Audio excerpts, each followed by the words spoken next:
This thing? You call this art? It's an insult to my gallery. Get it out of here.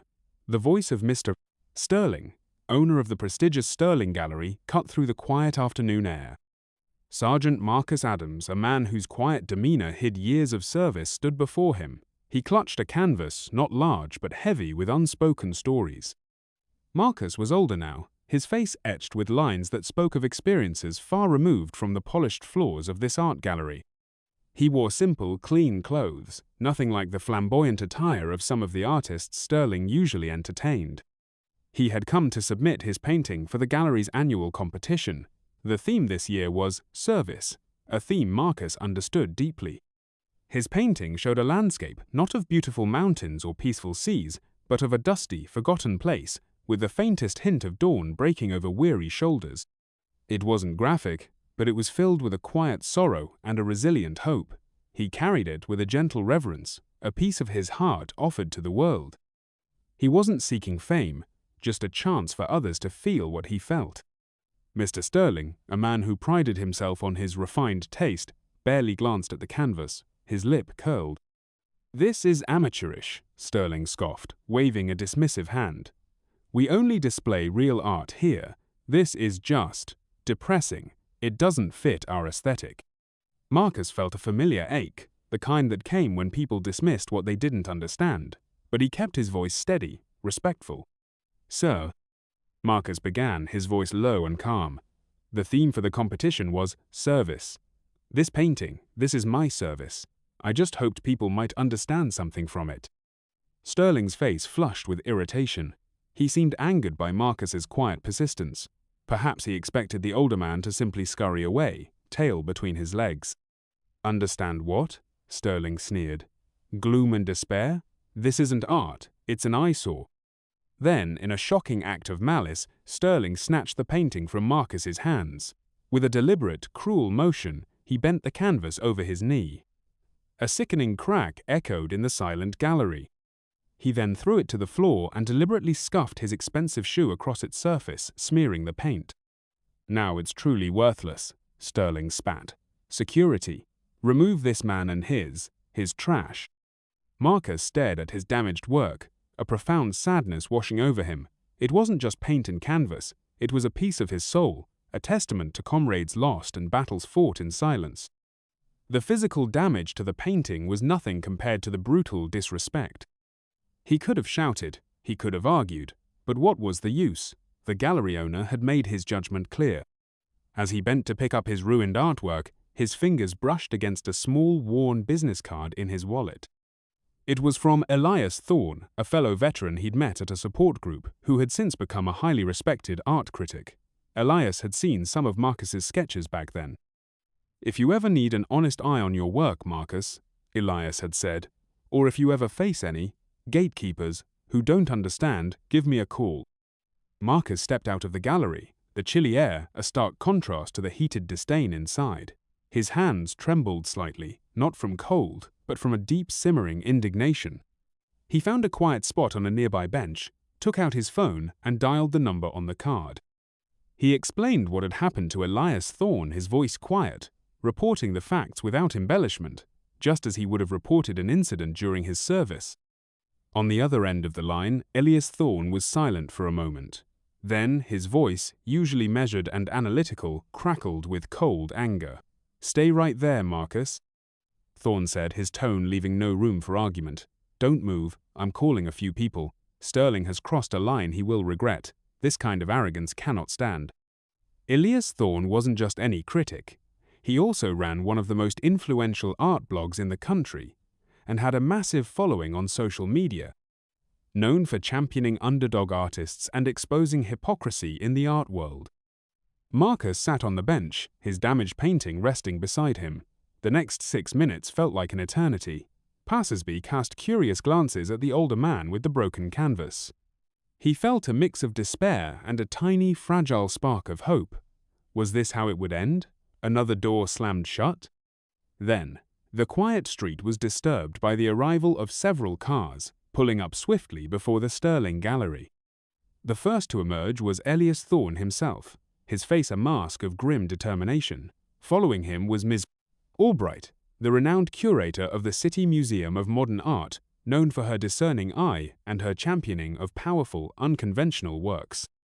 Behind them, a local news reporter and a cameraman hurried out, equipment at the ready, and finally, a stern-faced woman who Marcus recognized as Ms.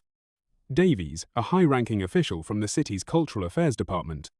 Sterling, who had returned to schmoozing with a wealthy patron near the gallery entrance, saw the formidable group approaching. He recognized Elias Thorne instantly, and a flicker of unease crossed his smug face. His smile became forced. "Elias, Miss Albright," Sterling exclaimed, trying to inject warmth into his voice. "What an unexpected pleasure! To what do I owe the honor of this visit?" Thorne didn't return the smile. His eyes were like chips of ice. "There's no honor to be found here today, Sterling," Thorne stated, his voice carrying clearly. He gestured towards Marcus, who was now slowly approaching, holding his defaced painting. "We're here about Sergeant Marcus Adams and this piece of art, a piece you summarily dismissed and then deliberately damaged." Thorne's voice rose slightly. "This gallery is hosting a competition with the theme Service, is it not, Sterling? Or does your definition of service only extend to those who can afford your exorbitant prices?" Ms. Albright stepped forward, her gaze fixed on the painting in Marcus's hands. She took it gently, her expression shifting from anger to professional assessment, then to profound respect. "This piece," Ms. Albright declared, her voice resonating with authority, "shows immense raw talent and deep emotional truth, Sterling. Even damaged, its power is undeniable. Frankly, you wouldn't know real art if it jumped up and introduced itself." The news reporter's camera was rolling, capturing every word, every expression. "If you believe true art comes from the heart, not from a price tag, type heart in the comments below." Sterling began to stammer, his face losing its color. He looked from Thorne to Albright, to the reporter, and finally to Ms. Davies from Cultural Affairs, whose expression was stony. "Mr. Sterling," Ms. Davies said, her tone clipped and official, "the Sterling Gallery receives a not insignificant amount of city funding. This alleged behavior, this blatant disrespect to an artist, particularly a veteran sharing his experience of service, is deeply concerning. An immediate, public, and sincere apology to Sergeant Adams is the very least we expect. Now." Cornered, humiliated, and very aware of the recording camera, Sterling turned to Marcus. He mumbled a garbled apology, his eyes darting around, avoiding Marcus's steady gaze. "An apology is a start, but it's hardly enough," Thorne interjected, stepping forward. "We will be featuring Sergeant Adams' story and his art, this art, precisely as it is, damaged and all, on my blog tonight. The entire art community needs to know what happened here. They need to see the power you tried to silence."